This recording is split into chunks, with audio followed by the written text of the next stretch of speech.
semuanya. Perkenalkan, kami dari kelompok 9 yang bernama Civilia Similibus. yang berarti perkara yang sama harus diputus pula dengan hal yang sama. Video ini dibuat untuk memenuhi tugas hukum tata negara oleh Bapak Arisandi Mursalin SHMK.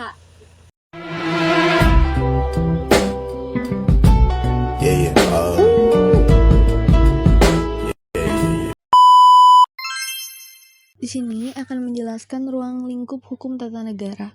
Objek hukum tata negara sendiri adalah negara dan konstitusi. Negara sebagai objek kajiannya, lalu hukum tata negara sendiri membahas semua aspek hukum yang berkaitan dengan negara. Begitu pula dengan konstitusi, yakni dalam mempelajari hukum tata negara, unsur utama yang wajib dipelajari adalah konstitusi. Artinya, dengan melihat konstitusi, maka akan diketahui hukum tata negara suatu negara.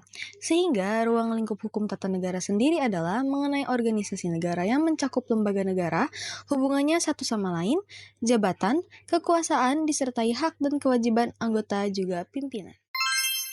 Hukum tata negara juga ilmu yang membahas tatanan struktur kenegaraan, mekanisme hubungan antara struktur-struktur organ atau kenegaraan, dan mekanisme hubungan antara struktur negara dengan warga negara. Apa hubungannya dengan hukum administrasi negara? Jenis hukum yang saling berkaitan erat, di mana hukum tata negara sendiri mengatur struktur pemerintahan secara umum, sedangkan hukum administrasi negara mengatur penyelenggaraan pemerintah secara khusus. Lalu, keduanya sendiri memiliki persamaan objek yang dikaji, yaitu sama-sama mengkaji negara. Sedangkan perbedaan antara keduanya yakni hukum tata negara mengkaji negara dalam keadaan diam. Di sisi lain, hukum administrasi negara mengkaji negara dalam keadaan bergerak. Lalu apa sih hubungan hukum tata negara dengan ilmu negara dan ilmu politik? Hukum tata negara sendiri mempelajari peraturan-peraturan hukum yang mengatur organisasi kekuasaan negara, sedangkan ilmu politik mempelajari kekuasaan dilihat dari aspek perilaku kekuasaan tersebut, di mana ilmu negara memberikan dasar-dasar teoritis kepada hukum tata negara, sedangkan hukum tata negara merupakan konkretisasi dari teori-teori ilmu negara. Lalu, hukum tata negara sendiri merupakan hukum yang mengatur organisasi-organisasi negara dan lembaga-lembaga negara, sedangkan ilmu politik yang mempelajari pembentukan dan pembagian kekuasaan. Pengertian sumber hukum. Sumber hukum adalah segala sesuatu yang menimbulkan aturan-aturan yang mengikat dan memaksa, sehingga apabila aturan itu dilanggar akan menimbulkan sanksi yang tegas dan nyata bagi pelanggarnya. Macam-macam sumber hukum secara umum, sumber hukum dapat dibedakan menjadi dua, yaitu sumber hukum material adalah sumber hukum yang menentukan isi dari suatu hukum. Selanjutnya ada sumber hukum formil adalah sumber hukum yang menentukan bentuk dan tata cara pembuatan suatu hukum. Sumber hukum tata negara adalah sumber yang menjadi dasar pembentukan dan penyelenggaraan negara. Beberapa sumber hukum tata negara antara lain Undang-Undang Dasar 1945, Ketetapan Majelis Permusyawaratan Rakyat, ada UU, Peraturan Pemerintah, Peraturan Presiden, Peraturan Daerah, Konvensi Ketatanegaraan, Jurisprudensi, Traktat, dan Doktrin. Hierarki Peraturan Undang-Undangan RI. Hierarki Peraturan Perundang-undangan di Indonesia diatur dalam Undang-Undang Nomor 12 Tahun 2011 tentang pembentukan peraturan perundang-undangan. Urutan hierarki peraturan perundang-undangan adalah sebagai berikut. Yang pertama, Undang-Undang Dasar Republik Indonesia tahun 1945, Ketetapan Majelis Permusyawaratan Rakyat, ada UU, Peraturan Pemerintah, Peraturan Presiden, Peraturan Daerah Provinsi, dan Peraturan Daerah Kabupaten atau Kota. Penting untuk dipahami bahwa Pancasila merupakan sumber dari segala sumber hukum negara. Artinya, semua peraturan perundang-undangan di Indonesia harus bersumber dan tidak boleh bertentangan dengan Pancasila. Hak asasi manusia dalam tata negara adalah hak-hak dasar yang melekat pada setiap individu dan dilindungi oleh hukum. Di Indonesia, HAM diatur dalam Undang-Undang Dasar 1945 dan undang-undang terkait di Undang-Undang Nomor 39 Tahun 1999. Negara memiliki kewajiban untuk menghormati, melindungi, dan memenuhi hak-hak ini. Dan lembaga seperti Komnas HAM dan Mahkamah Konstitusi berperan dalam penegakan HAM. Secara keseluruhan, HAM menjadi prinsip fundamental dalam hubungan antara negara dan warga negara untuk memastikan keadilan dan perlindungan hak individu. Asas-asas hukum tata negara adalah prinsip-prinsip dasar yang menjadi pedoman dalam penyelenggaraan negara. Asas ini mengatur bagaimana negara berfungsi, membentuk struktur pemerintahan, dan menjalankan hubungan antara institusi negara dengan warga negara. Di Indonesia, asas-asas hukum tata negara meliputi 1. Asas Pancasila. Pancasila sebagai dasar negara menjadi sumber hukum material yang harus diikuti dalam setiap peraturan dan tindakan pemerintah. Kedua, asas negara hukum menegaskan bahwa Indonesia adalah negara yang berlandaskan hukum untuk mencegah tindakan sewenang-wenang. Ketiga, asas kedaulatan rakyat. Kekuasaan tertinggi berada di tangan rakyat sebagaimana diatur dalam Undang-Undang Dasar 1945. Keempat, asas negara kesatuan. Indonesia sebagai negara kesatuan berbentuk republik dengan kekuasaan terpusat di pemerintahan pusat. 5. Asas pembagian kekuasaan. Kekuasaan dibagi menjadi legislatif, eksekutif, dan yudikatif untuk menjaga keseimbangan melalui sistem check and balance. Asas-asas ini berfungsi sebagai landasan hukum dan pedoman dalam menjalankan pemerintahan yang adil dan demokratis. Dimensi asas hukum tata negara mencakup aspek filosofis, normatif, praktif, kelembagaan, dan sosial. Dimensi filosofis berakar pada nilai-nilai dasar seperti Pancasila yang menjadi pedoman ideologi negara. Dimensi normatif mengacu pada aturan hukum yang tertuang dalam konstitusi dan perundang-undangan. Dimensi praktis berfungsi sebagai panduan dalam tindakan pemerintah seperti pelaksanaan kedaulatan rakyat. Dimensi kelembagaan berkaitan dengan struktur pemerintahan seperti pembagian kekuasaan untuk menjaga keseimbangan. Dimensi sosial mencakup perlindungan hak asasi manusia dan hubungan negara dengan masyarakat. Semua dimensi ini membentuk kerangka penyelenggaraan negara yang adil dan demokratis. Lembaga negara menurut Undang-Undang Dasar 1945 adalah institusi yang dibentuk untuk menjalankan fungsi-fungsi pemerintahan yang terdiri dari 8 lembaga dengan tugas serta kewenangan yang berbeda. Yang pertama, Majelis Permusyawaratan Rakyat atau MPR memiliki tugas utama untuk mengubah dan menetapkan Undang-Undang Dasar, melantik presiden dan wakil presiden, serta memberhentikan mereka jika terbukti melanggar hukum. MPR berfungsi sebagai representasi kedaulatan rakyat. Pasal yang mengatur MPR terdapat pada pasal 2 dan pasal 3 Undang-Undang Dasar 1945. Yang kedua, Dewan Perwakilan Rakyat atau DPR bertugas untuk membuat undang-undang, menetapkan anggaran, dan melakukan pengawasan terhadap pelaksanaan undang-undang. DPR juga memiliki hak interpelasi, hak angket, dan hak menyatakan pendapat. Kewenangan DPR diatur dalam pasal 19 dan pasal 20 Undang-Undang Dasar 1945. Yang ketiga, Dewan Perwakilan Daerah atau DPD berfungsi untuk mewakili daerah dalam pengambilan keputusan di tingkat nasional dalam hal legislasi yang berkaitan dengan daerah. Tugas dan kewenangan DPD diatur dalam pasal 22C Undang-Undang Dasar 1945.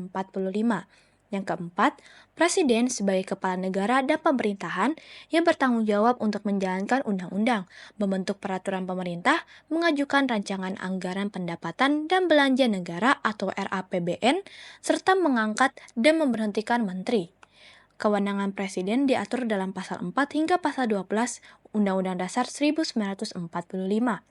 Yang kelima, ada Mahkamah Agung atau MA yang berperan sebagai lembaga yudikatif tertinggi yang mengawasi pelaksanaan hukum dan memberikan putusan akhir dalam perkara-perkara hukum. Kewenangan MA diatur dalam pasal 24B Undang-Undang Dasar 1945. Yang keenam, ada Mahkamah Konstitusi atau MK, memiliki kewenangan untuk menguji undang-undang terhadap Undang-Undang Dasar 1945, memutuskan sengketa hasil pemilihan umum, serta menyelesaikan perkara yang berkaitan dengan konstitusi. Hal ini diatur dalam pasal 24C Undang-Undang Dasar 1945. Yang ketujuh, ada Komisi Yudisial atau KY, bertugas mengawasi perilaku hakim dan menjaga martabat serta integritas peradilan. Kewenangan KY diatur dalam pasal 24B ayat 1 Undang-Undang Dasar 1945. Yang kedelapan, ada Badan Pemeriksa Keuangan atau BPK, bertugas untuk memeriksa pengelolaan dan bertanggung jawab keuangan negara, serta melaporkan hasil pemeriksaannya terhadap DPR, DPD, dan DPRD. Kewenangan BPK diatur dalam pasal 23E Undang-Undang Dasar 1945.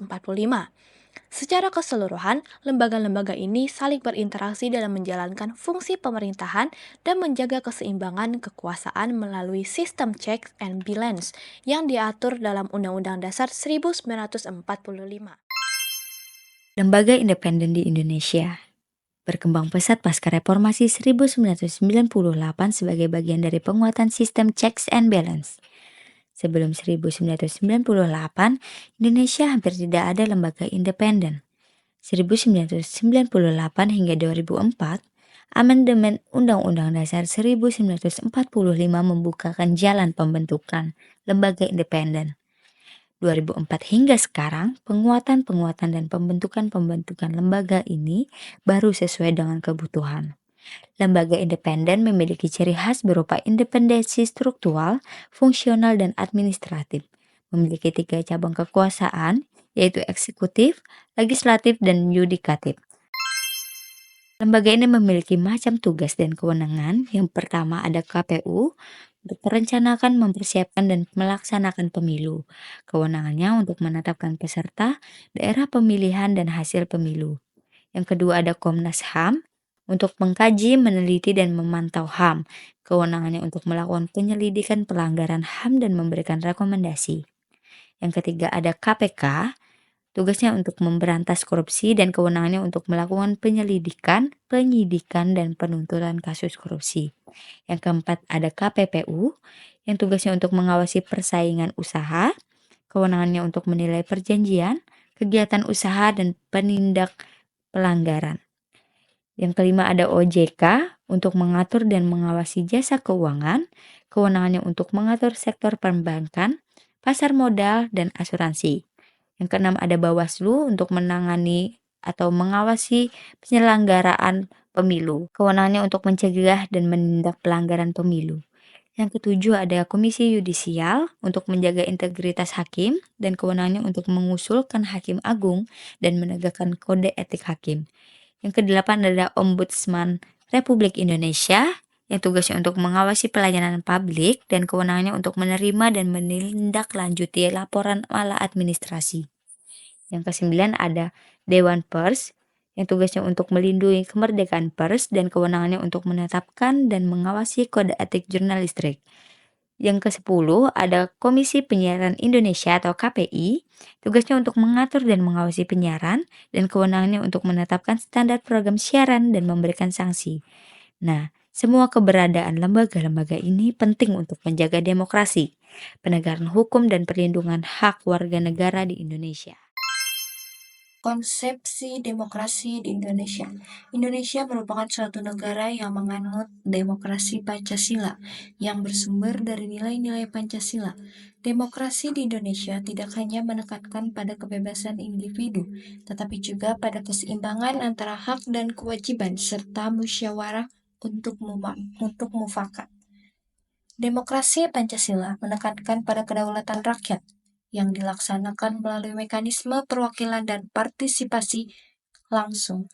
Prinsip-prinsip demokrasi yaitu kedaulatan rakyat, negara berdasarkan hukum, perlindungan hak asasi manusia, pembagian kekuasaan, peradilan yang merdeka, otonomi daerah, dan persatuan dan kesatuan. Sistem dan praktek demokrasi di Indonesia.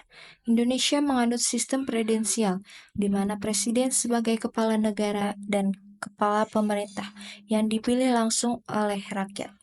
Sistem ini dilengkapi dengan lembaga-lembaga negara lainnya seperti Dewan Perwakilan Rakyat yaitu DPRD, Dewan Perwakilan Daerah yaitu DPD, dan Mahkamah Konstitusi yang memiliki fungsi dan kewenangan masing-masing.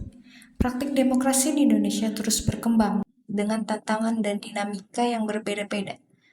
Beberapa aspek penting dalam praktik demokrasi di Indonesia adalah kebebasan berpendapat dan berekspresi, kebebasan pers, partisipasi masyarakat dalam pengambilan keputusan, dan akuntabilitas pemerintah. Demokrasi di Indonesia ada beberapa. Yang pertama ada demokrasi parlementer dari tahun 1945 sampai 1959. Yang kedua ada demokrasi terpimpin dari 1959 sampai 1965. Ada demokrasi Pancasila pada era Orde Baru dari tahun 1966 sampai 1998. Dan yang terakhir ada demokrasi pasca reformasi yaitu 1998 sampai sekarang. Sistem dan pelaksanaan pemilu di Indonesia. Sistem pemilu di Indonesia diselenggarakan secara langsung, umum, bebas, rahasia, jujur, dan adil. Pemilu diselenggarakan untuk memilih presiden dan wakil presiden, serta anggota DPR, DPD, dan DPRD. Pelaksanaan pemilu di Indonesia melibatkan berbagai pihak, termasuk Komisi Pemilihan Umum yaitu KPU, dan Badan Pengawasan Pemilu yaitu Bawaslu, dan peserta pemilu. Pemilu meliputi tahapan pendaftaran pemilu, pendaftaran peserta pemilu, kampanye, pemungutan suara, dan penetapan hasil pemilu. Hukum internasional dalam pemilu memiliki peran penting dalam mengatur dan mengawasi pelaksanaan pemilu melalui peraturan perundang-undangan yang mengatur tentang pemilu. Mahkamah Konstitusi juga memiliki kewenangan untuk menyelesaikan sengketa pemilu. Dan perlu diketahui bahwa demokrasi adalah sistem yang dinamis dan terus berkembang. Praktik demokrasi di Indonesia tidak lepas dari tantangan permasalahan seperti korupsi dan polarisasi politik. Partisipasi aktif masyarakat sangat penting untuk menjaga dan meningkatkan kualitas demokrasi di Indonesia. Asas pemerintahan daerah adalah prinsip yang digunakan untuk mengatur hubungan antara pemerintah pusat dan pemerintah daerah dalam kerangka Negara Kesatuan Republik Indonesia. Penyelenggaraan pemerintahan daerah didasarkan pada 3 asas utama, yaitu asas desentralisasi, penyerahan kewenangan dari pemerintah pusat kepada pemerintah daerah untuk mengatur dan mengurus sendiri urusan pemerintahan dalam sistem NKRI, memberikan otonomi daerah dalam mengelola sumber daya dan kebijakan lokal.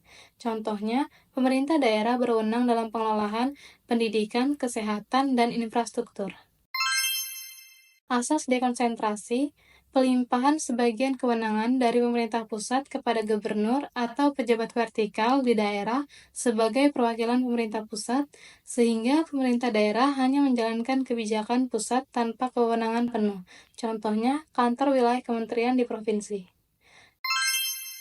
Asas tugas pembantuan, penugasan dari pemerintah pusat kepada pemerintah daerah atau dari pemerintah daerah tingkat atas kepada pemerintah tingkat bawah untuk melaksanakan tugas tertentu dengan kewajiban mempertanggungjawabkannya. Biasanya dilakukan dalam program-program nasional yang memerlukan dukungan daerah. Contohnya, program vaksinasi nasional yang dijalankan oleh pemerintah daerah atas instruksi pemerintah pusat.